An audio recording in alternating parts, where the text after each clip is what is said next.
Boa noite a todos.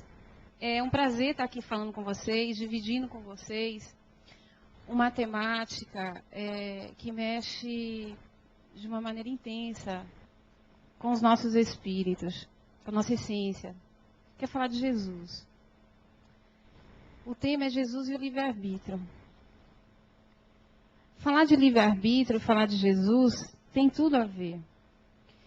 Porque Jesus, nas suas andanças, nos seus exemplos, nas suas falas, na sua forma de ser e nas suas ações, ele é considerado por todos aqueles que já leram as suas histórias, por aqueles que já viram seus filmes, que ouviram contar as suas histórias. É de uma maneira tão magnetizadora o seu andar, o seu falar, o seu contato com as pessoas, que é impossível não querer conhecê-lo. Ter a necessidade de estar com ele. E isso me reporta uma experiência que eu tive e gostaria de iniciar essa palestra contando para vocês. Assim como qualquer ser, nas nossas reencarnações temos dificuldades, limites. E eu também não sou diferente. E numa dessas dificuldades, limites e conflitos, eu me lembro como se fosse hoje, eu deitada na cama, estava muito chorosa, e aqui dentro, aquele aperto, e não sabendo que decisão tomar. E me lembro que fiz o seguinte pedido, a ele diretamente. Eu imaginei ele na minha frente e dizia assim, Jesus, essa noite você pode vir aqui? Você pode aparecer no meu sonho? Eu queria conversar com você, mas eu queria que fosse você. Não queria que fosse outra pessoa. Eu fiz esse pedido direto, quando eu estivesse conversando com vocês. Mas era uma dor muito intensa. Era uma necessidade de vê-lo. Era uma necessidade de estar com ele. De conversar, ouvir dele. Algumas coisas que eu precisava, eu estava querendo. E naquele momento eu achava que apenas ele poderia me dar esse conforto. Bom, à noite eu fui dormir muito tarde e pensando sobre as minhas coisas, as resoluções que eu tinha que tomar. E dormi. E sonhei. Só que esse sonho, ele aparecia assim como se fosse um congresso, muitas pessoas descendo e subindo as escadas, e um tumulto de gente, era um congresso, uma coisa enorme, não lembro o tema, acho que era da área da saúde, eu sou da área da saúde. Daqui a pouco, nesse subir e descer, eu estava subindo uma escada enorme, e várias pessoas descendo, se batendo comigo, duas delas encostaram em mim, olhou para mim e falou, Sandra!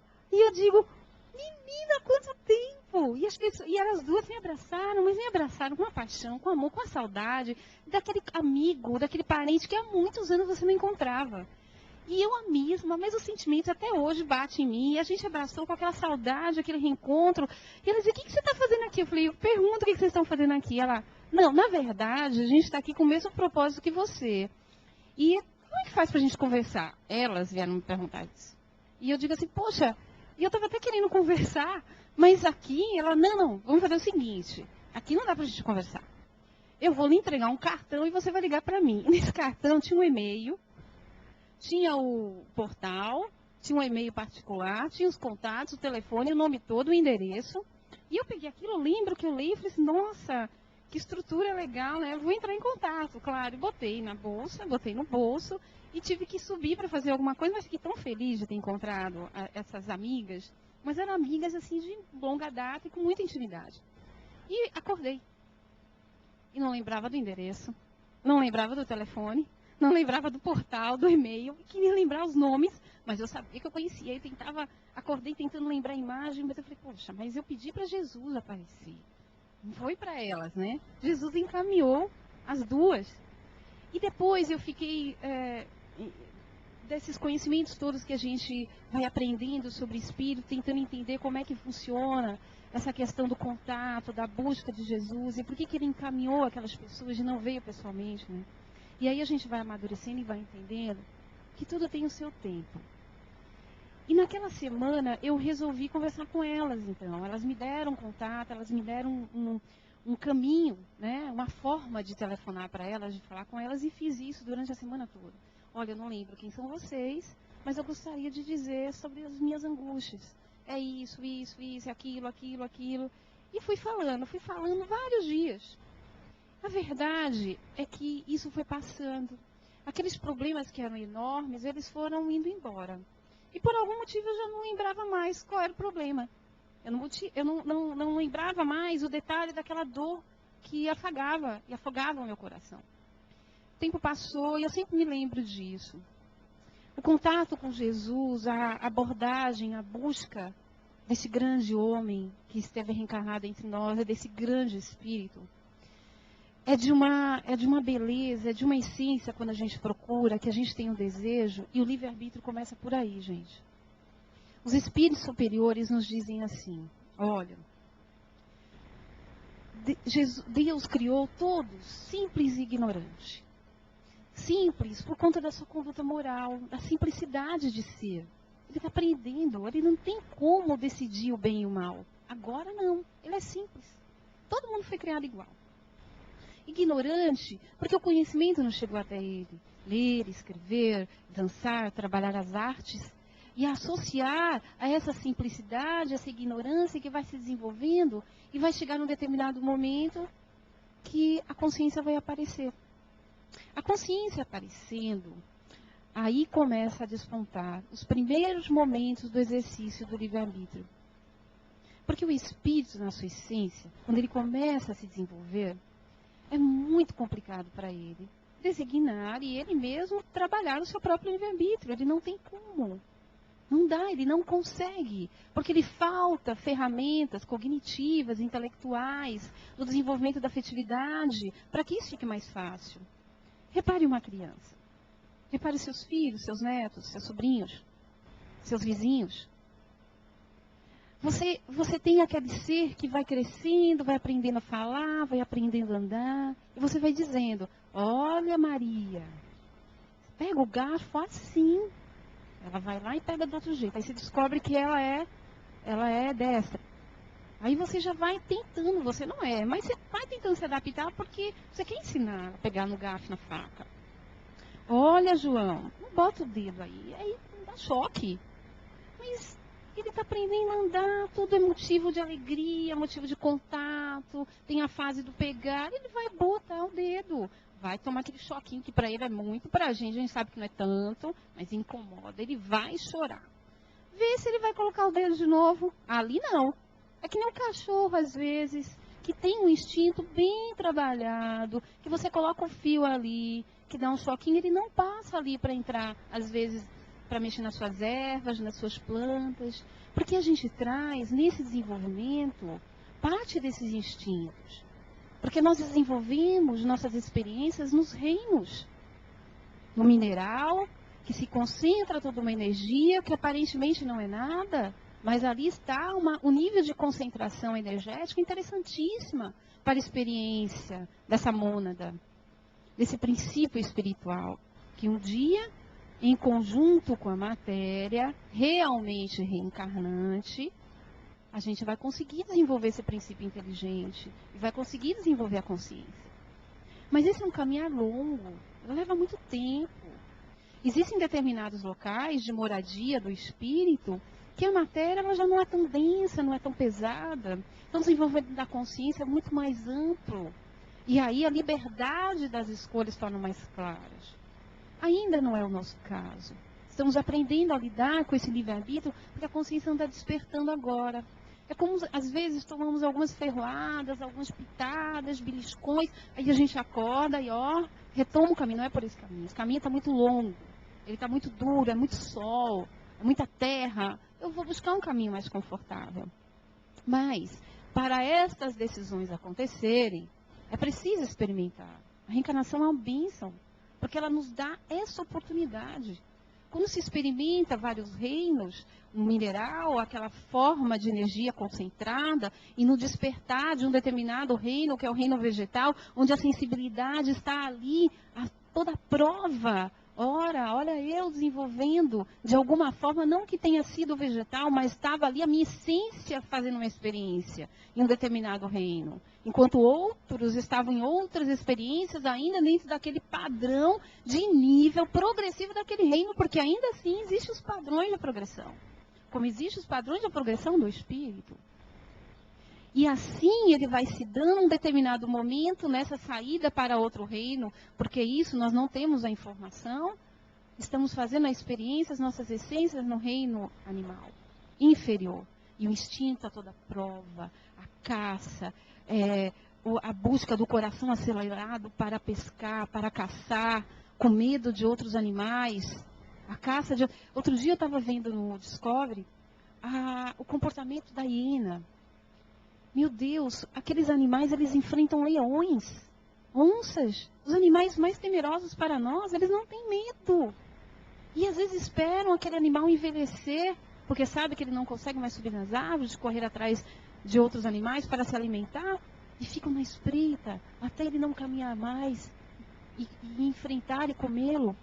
É muito interessante esse exercício da natureza. Às vezes nos choca muito, mas como fizemos a experiência por ali?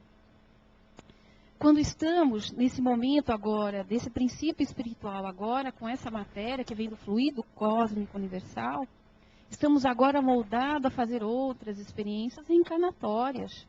Aprendendo a andar, é só olhar para os nossos antepassados e verificar como é que se deu essa construção primitiva desse homem que virou Neandertal, e hoje somos sapiens, e amanhã talvez o tecnológicos, porque alguns autores da literatura e da ciência estão dizendo que o homem que vive hoje ele está mais para homos tecnológicos do que para continuar do jeito que ele está.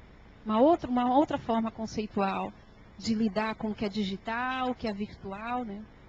Mas a verdade é que essas experiências reencarnatórias elas são extremamente necessárias para fazer o entendimento do livre-arbítrio. No início, existe assim, quando você abre o livro dos Espíritos, nas questões 840 em diante, 845 propriamente dito, 46, 47, ele vai estar tratando sobre o livre-arbítrio. E chega um determinado momento, Kardec faz a seguinte pergunta aos Espíritos. Os instintos, esse formato dessas experiências do passado, nesses outros reinos, não atrapalha o nosso livre-arbítrio? Porque, às vezes, no início dessa jornada, do expandir da consciência, os instintos são muito grosseiros, são muito primitivos. Como é que eu vou conseguir ter esse livre-arbítrio? Ele diz assim, olha, o instinto, ele te ajuda a trabalhar um dos itens que é a conservação. É natural que você vá caçar, que você proteja o seu filho. Outro dia eu estava me lembrando daquela mãe, num dos zoológicos da Europa, que o filho caiu, tem tempo isso, acho que vocês devem ter visto, onde os ursos estavam, a mãe virou outro urso. Ela praticamente entrou dentro da jaula do urso para pegar o filho. E isso é a experiência que se teve e não se abre mão da conservação, da proteção. Isso é importantíssimo. A gente não deve isolar isso de nós. Mas a verdade é que a essência desse princípio espiritual é inquebrantável, ela não é tocada. Existe uma essência ali que está aprendendo a caminhar. E você poderia dizer, assim também Kardec questionou, mas não seria melhor Deus dar tudo pronto? Não é injusto eu não ter essa consciência agora e quebrar a cabeça, bater a cabeça ali e voltar? Por que isso? É porque é preciso que se olhe o ser, sua perfeição, seu crescimento pela sua própria obra, não pela obra dada pelo outro. Deus é justo nisso, é bom por isso, porque Ele quer ver o seu mérito, o meu mérito com as nossas próprias obras, nosso próprio esforço, nossa própria forma de fazer o entendimento disso que é muito bonito, que é complexo de se ver, é complexo de se entender. Olhe para o seu corpo e tente entender como é que o cérebro faz um comando para o intestino, o sistema gástrico, o sistema do próprio sistema nervoso central, faz o comando para andar. Isso tudo vem do desejo, da essência do teu espírito. Se você quer, você anda. Se você quer dormir, você dorme. Não tem insônia. É uma questão de fazer o autoconhecimento, de se buscar a sua essência, entender como é que se funciona para poder dar os comandos materiais, orgânicos. É disso que trata o livre-arbítrio. Quando você vai se entendendo, quando você vai conhecendo como é que funciona o seu corpo, a sua mente, o seu espírito, que é para isso também que estamos aqui, para poder entender isso, o autocomando, esse comando que tanta gente está falando, ele se torna com muita tranquilidade. Ele realmente reage e parte para uma reencarnação de uma maneira muito clara para ele. Eu quero, vou fazer isso com consciência, desejo e estou feliz. E às vezes na outra encarnação, ou durante o desencarne, ele descobre que o que ele fez não era uma coisa boa, apesar de ele estar feliz. Não tinha sido o melhor caminho. Ele retorna de novo. Não precisa ser no mesmo ponto, vai depender do planejamento reencarnatório que aí está posto. Mas a verdade é que as decisões, o livre-arbítrio, ele só acontece quando para o ser a consciência está posta. A percepção desse todo, da realidade do fenômeno da vida, começa a ficar claro. Até então, é muito, aliás, sempre é guardado pelos espíritos. Sempre temos um anjo guardião do lado, um ou mais. Fora os amigos familiares de tantas outras reencarnações, que tem séculos que nos acompanham, são familiares queridos. Fora os mentores da família, fora os mentores daquela cidade, fora o mentor do Brasil, o mentor da casa espírita que você está. Todos eles acompanham. No início dessa carreira evolutiva, do ponto de vista da consciência que não está tão trabalhada ainda, eles nos assessoram. Mas ainda é despertado as tendências.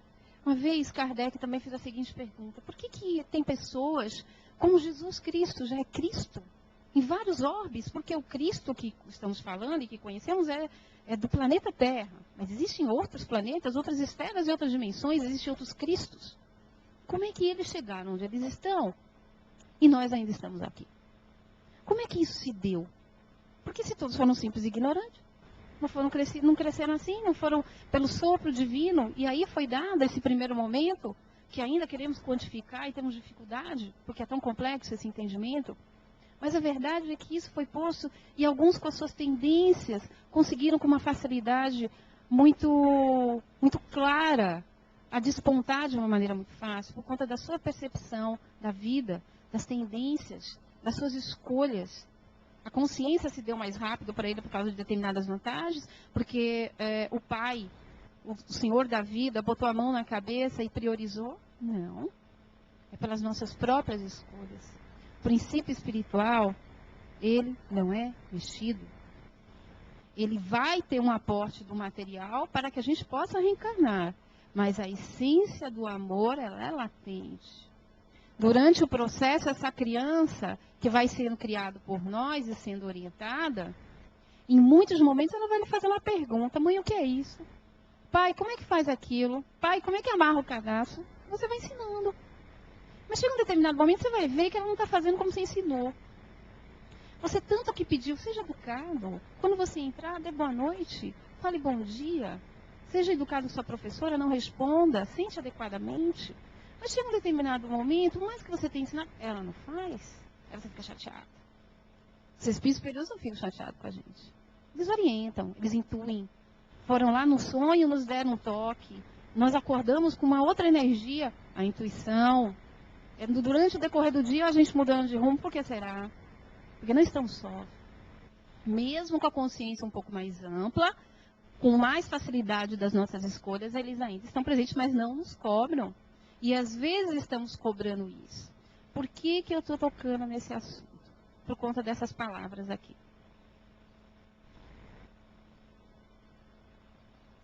No livro Seara dos Médiuns, Francisco Cândido Xavier, através da psicografia, né, do amigo mentor Manuel, numa reunião pública mediúnica do dia 29 de 8 de 1960, foi se falar da questão do livre-arbítrio, e o Francisco Cândido Xavier foi intuído a escrever a seguinte mensagem: em matéria de respeito do livre-arbítrio, reparemos a conduta do Cristo junto daqueles que partilharam toda a sua vida. Companheiro de João Batista, que Cristo que era, não em nenhum momento entorpeceu a sua vocação. Ou seja, em nenhum momento Jesus induziu o que ele deveria ser, o que ele não deveria ser. Ele quis seguir Jesus de outra forma.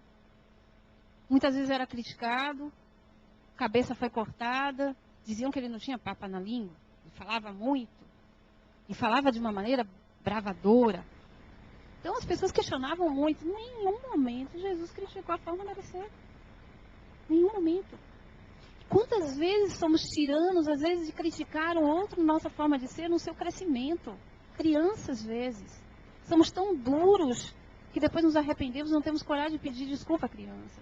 Desculpa, filho. Desculpa, mãe. Fui duro demais. Não, você tem que ser médico. Oh, eu sou.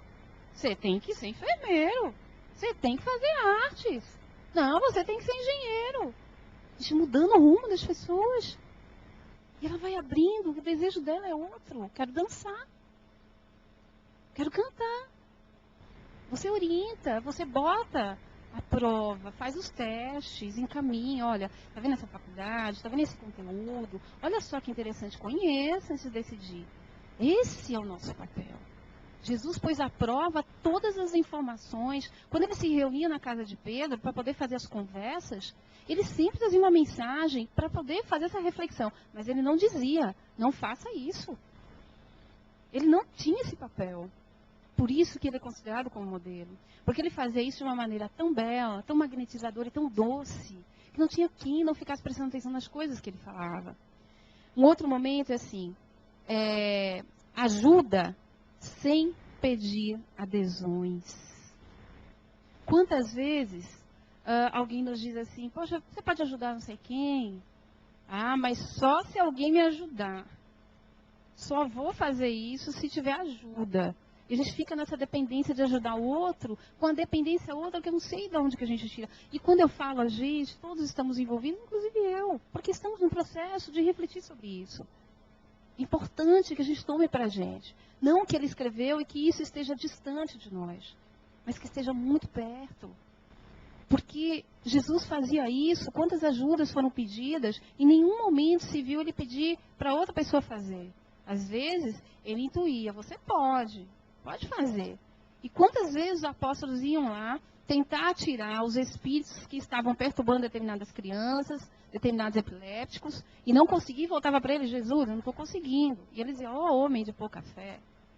E colocava a mão na cabeça daquele ser e ali ele curava. Mas nunca dizia assim, olha, eu vou pegar aquela pessoa que está se estribuchando no chão, que está se batendo, mas eu preciso que vocês me ajudem, segurem ela. Eu não pedia. E às vezes a gente fica nessa dependência. Uma outra fala, renova Maria de Magdala sem constranger. Eu adoro essa frase. Porque Maria de Magdala o tempo todo foi constrangida no dia que colocaram ela à prova perante Jesus e perante todas aquelas pessoas que estavam lá, chamando ela de tudo quanto é nome, colocando ela no mais baixo escalão que uma mulher poderia ter, pelas práticas que ela cultuava. E Jesus, no seu processo de amorosidade, a acolheu. Não se tem registros de Jesus abraçando as pessoas ou pegando no colo, via as crianças. As crianças se tem registro desses acolhimentos físicos, né? Mas com os adultos, era uma conversa. Era uma conversa de olho em olho, de uma fala doce, de um convencimento no sentido de renova-te. Olha, isso é para você, mas isso te faz bem. Mas não expondo de novo ela como os outros fizeram. Não se tem que pegar de novo o dedo, rodar na ferida do outro e dizer, rapaz, você está errado, realmente você foi demais. Também você quer o quê? É isso que está, é a forma. Esse livre-arbítrio de você aprender e ajudar a ensinar o outro depende da forma, da sua percepção de vida.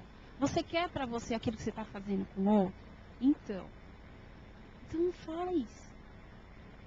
Faz para o outro aquilo que vai te fazer bem, aquilo que te vai crescer. Porque quando você vê a paz nos olhos do outro e o coração mais quieto, parado e te escutando, te dá um prazer, te dá um conforto, você sente assim, eu acho que eu estou no caminho certo. Porque eu estou dando conforto a ele, eu estou dando essa paz. Ele em nenhum momento, ele ameaça Nicodemos, porque o doutor da lei não compreende de uma maneira clara. Esse embate político, né? Não podemos falar econômico, mas ele era doutor da lei. Ele trabalhava com impostos, com questões que hoje a gente diz econômica, do reino da época. Mas em nenhum momento ele impunha o que ele achava, o que devia ser democracia, o que devia ser dialética, o que devia ser harmonia, de como fazer essa cobrança com as pessoas. Não. Ele simplesmente foi entendendo como é que funcionava também nessa conversa. Nenhum dos espaços foi dado diante de Jesus dúvidas. Ninguém ficava com dúvidas. E fico pensando, como é que nós estamos fazendo isso nos nossos espaços cotidianos, principalmente domésticos? Porque muitas das nossas procuras de ajuda têm a fonte nos conflitos domésticos. Porque resolver os problemas com o chefe, com os colegas da vida profissional, é até mais fácil. Porque eles não convivem, eles não dormem conosco. Eles não estão lá botando o nosso café da manhã. O duro é botar o café da manhã e olhar a cara feia. O duro é falar com o filho que não te ouviu e amanhã está a mesma coisa. O duro é você ter ouvido aquelas críticas e no outro dia ter que engolir, ou não, rebater. Conviver com isso que é difícil. O leito doméstico é o maior exercício de livre-arbítrio. O maior exercício. É preciso estar bem lá dentro. É preciso buscar a paz com o filho, com o irmão, com a mãe. Quando isso nos afeta, é porque nos toca o coração, para que podemos agir no livre-arbítrio da melhor forma possível em construção do amor, em construção da paz.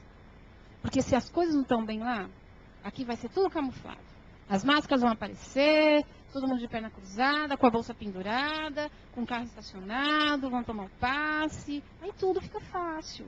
Mas dentro de você vai voltar, vai abrir a porta da sala, vai entrar e vai lembrar, ai, não resolvi isso ainda. É preciso resolver. Busca a tua forma de liberdade, desse espírito que quer crescer.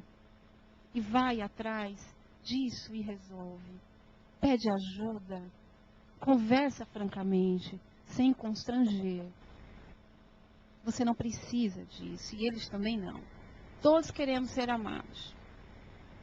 Aconteceu uma outra coisa interessante com exercício doméstico também, mas esse foi mais direto.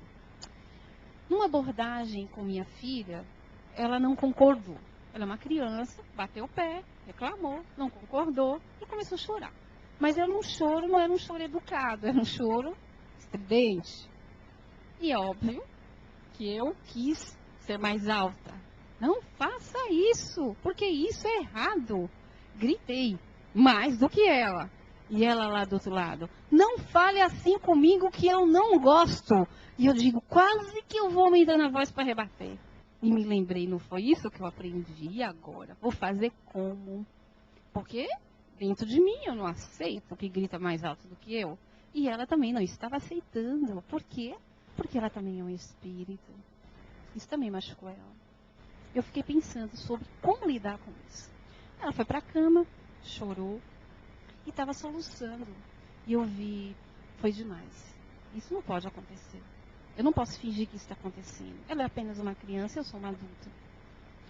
Recuei, sentei na beira da cama, peguei a minha mão, botei no peito dela. Ela no início recusou, mas eu botei no peito dela e disse assim, queria te dizer uma coisa, posso? Posso. Você me perdoa? Porque eu errei. E assim aquele silêncio foi respondido. Na leitura e na compreensão de uma criança. E fiquei pedindo a Deus que me dê força, coragem para fazer esse entendimento. Foi o livre-arbítrio que eu usei. Eu não quis dar a palmada, me deu vontade. Porque eu também sou humana. Fiquei imaginando como a minha mãe tinha me criado. Porque era assim que minha mãe fazia. Minha mãe era uma pessoa muito brava. E jamais a gente poderia ter esse tipo de comportamento porque a gente apanhava. Só que agora não é assim. E eu descobri que o amor transforma nessa prática de uma forma diferente. Eu já tinha ouvido, praticava de vez em quando, praticava um pouco mais, mas essa relação com o filho, deste contexto, eu não tinha experimentado. Quando eu toquei nela, eu toquei no amor que eu tinha projetado. Porque eu a tive, né? Eu engravidei, gestei. Então ela tinha saído dentro de mim. O toque, o acolhimento, o abraço, derruba qualquer violência. E eu fiquei imaginando, a gente como adulta, a gente não consegue fazer isso entre os nossos. A gente tem vergonha de encostar no ombro de uma mãe e abraçar e dizer, ó, eu te amo mesmo. tem anos que eu não lhe digo isso, não vou só dizer no Dia das Mães, não. Eu te amo.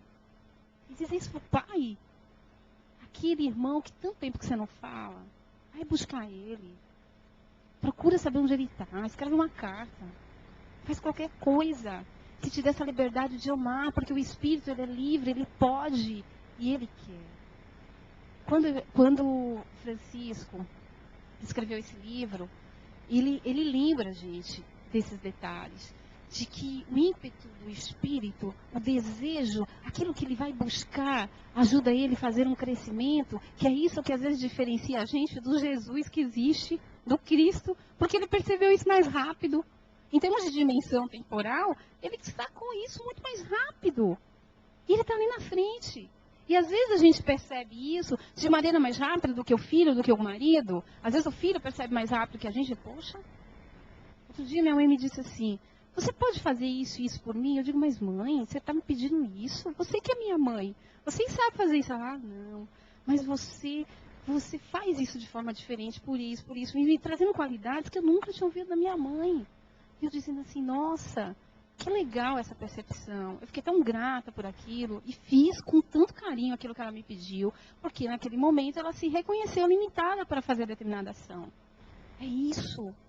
O livre-arbítrio nas relações e no entendimento da vida, na condição do homem para ser nessa reencarnação, precisa ser trabalhada, não é esperando do outro que toque a gente, mas antes de tudo, do nosso tocar em nós mesmos. Porque a gente pode, é só se aquietar. Meditação é um excelente passo para tomar as melhores decisões. Ora, estamos reencarnados, o princípio espiritual está ali, o princípio material, que gerou um princípio inteligente. Estamos aí cada vez mais com a consciência mais plausível. Uns estão com a área da engenharia, estão trabalhando bem, esse lado cognitivo, outro na literatura, outro na dança, outro na área do cuidado humano. E aí agora isso está sendo posto para desenvolver o livre-arbítrio naquela aptidão. Porque é isso que acontece com os espíritos. Aquela criança que está sendo desenvolvida, chega um determinado momento e fala, poxa, e tanto imaginei que ela ia ser médica veterinária, mas ela resolveu tocar piano.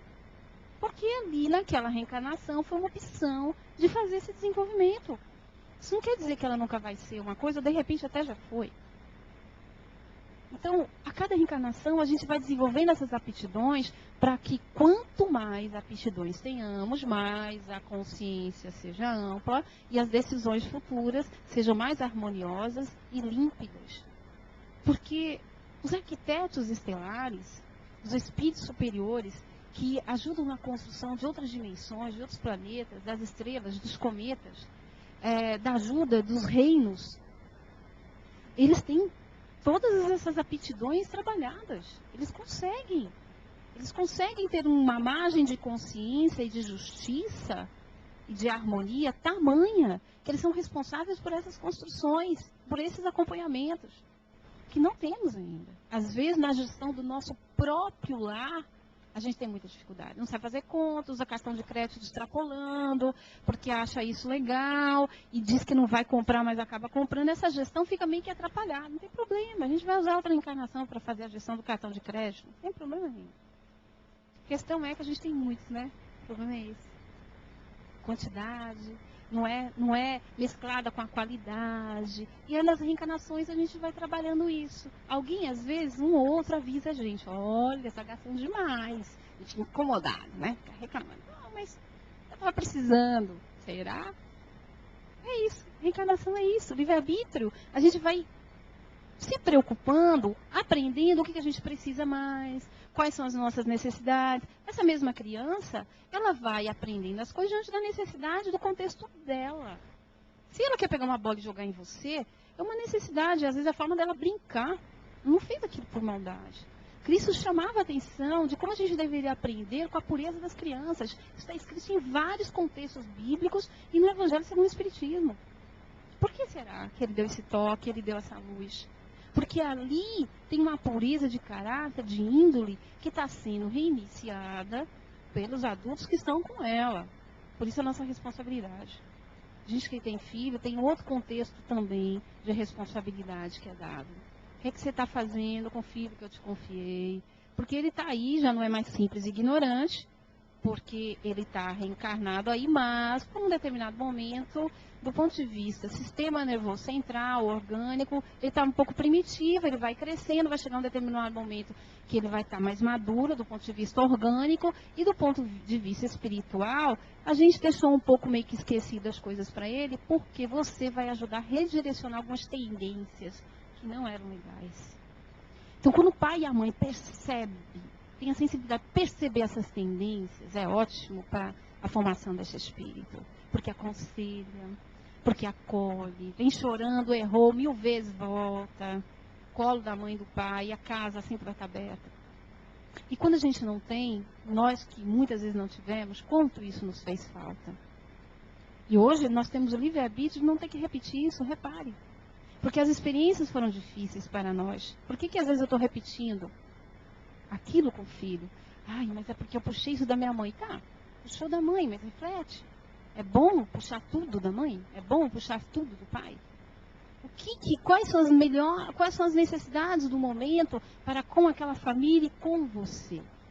Vai pescando, vai pensando. Isso está bom, isso é amargo, isso não dá, não está rolando. Não vai dar para desenvolver dessa forma. Essas ações estão sendo duras. Para que vocês tenham uma ideia, às vezes, e aí falando da particularidade do fenômeno espírita, da influência dos espíritos em nossas vidas, no decorrer desse livre-arbítrio, é importantíssimo que tenhamos vigilância. Porque como os espíritos influenciam nossas vidas muito mais do que a gente imagina, eles precisam da sintonia energética para estar em contato conosco. E a sintonia energética desta relação é via pensamento. Neste momento, nessa reencarnação que estamos, é via pensamento. As atitudes, elas aconteceram porque eu pensei dessa forma ou de uma maneira bem instintiva, eu vou lá e faço. E às vezes isso reage, tem uma expressão que não é boa, é nociva para a sociedade, para aquela pessoa, para a gente mesmo. A gente acaba violentando o espaço, se violentando com as nossas ações, com a forma de falar, que é um azedume, um olhar que mata. E aquilo fica expressado energeticamente, que a gente chama de egrégora. A espiritualidade vai lá e sintoniza. E é ali que eles ficam. Porque eles se alimentam disso. Eles precisam, eles acham que precisam daquilo para continuar. E às vezes reencontram você. Ah, foi você que dá outra vida. Aí, muito bem, agora que eu não vou lhe largar mesmo. E a gente invigilante. Não percebe. Mas olha que interessante, o saber e a percepção de que se é espírito. Muda tudo, gente. Tudo. Porque se isso já é um indício para mim, já me dá essa ideia e uma certeza, e com as minhas experiências eu vou tendo certeza mais ainda, eu vou me tornar mais vigilante. Olha a consciência ampliando novamente. E aí, eu penso mais antes de falar. Eu penso mais antes de fazer. Eu penso mais no momento certo, falar com a pessoa certa, na hora certa, as palavras corretas, com a educação, com a índole boa que é desenvolvida em mim. Eu tenho que dar oportunidade a essa liberdade de expressão do meu espírito, ser essa pessoa boa. E nesse contexto, e não se vai achando mais espaço para sintonizar, e você começa a sintonizar com outros espíritos. Com a espiritualidade melhor, que te dá conforto, que quer te ajudar. Não que eles não estão presentes, eles não vão te esquecer. Não, só pedir que volta. É só sintonizar que volta. É disso que a gente está falando agora. Da tua atitude, do teu pensar. A disciplina mental, a busca da higiene mental, a busca de estar sadio mentalmente é extremamente importante para não ter influências espirituais. Para que o teu livre-arbítrio esteja mais claro, que as decisões elas não sejam tão ofegantes. Que elas sejam mais sólidas e seguras e te dêem um conforto e que você durma melhor à noite, por exemplo. Não tenha pesadelos. Porque isso também é um reflexo do nosso ser, da nossa essência. Às vezes aquilo que incomoda a noite toda, sonhando aquelas coisas todas, de acordo é porque é ali que a gente quis, é a sintonia que a gente buscou. E às vezes, mas Sandra, eu não quis não, eu nem estava pensando nisso. Mas o espírito, quando ele se desdobra do corpo, ele vai onde ele quer.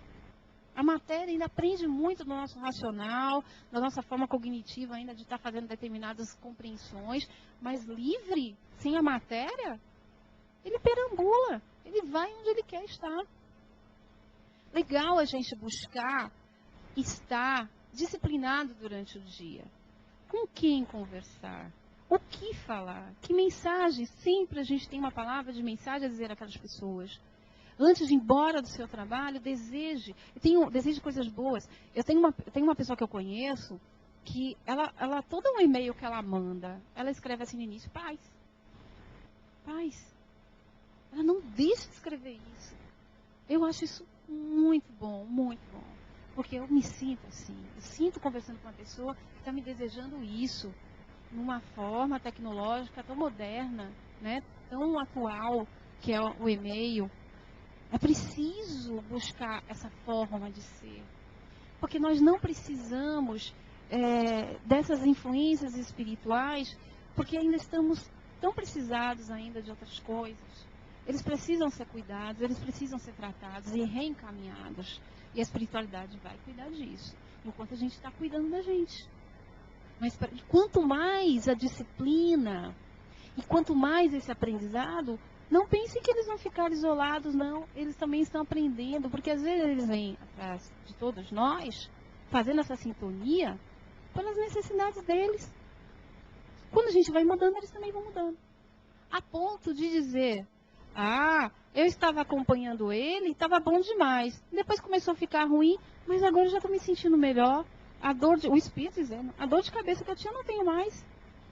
Por quê? Porque quando você se cuidou, você aprendeu a se amar, ele também foi exatamente no mesmo caminho, porque ele anda com você. Então, se a gente deseja coisas boas para todos nós, para as nossas famílias, é preciso que possamos emitir isso. É preciso que possamos expressar isso. Porque o livre-arbítrio, ele se dá quando o espírito tem plena consciência ou começa a desenvolver a sua consciência sobre a vida. E nós já temos parte dela. Então precisamos usar com responsabilidade, com dever, com direito, com clareza, com segurança, com amor, com paz, com harmonia, com todas aquelas coisas boas que passam em nossas cabeças nesse momento. Eu espero, queridos, que essa reflexão que começamos a fazer agora de noite, que certamente vamos continuar, porque muitos de nós, às vezes, continuamos nos encontrando nas palestras, nos encontros à noite, e alguns de nós até lembramos disso. Mas que possamos refletir profundamente, antes de tudo, sobre nós mesmos. Porque, às vezes, cobrar do outro é muito fácil, e cobrar de nós, só a gente mesmo. Tá bom? Uma boa noite para vocês. Tudo de bom.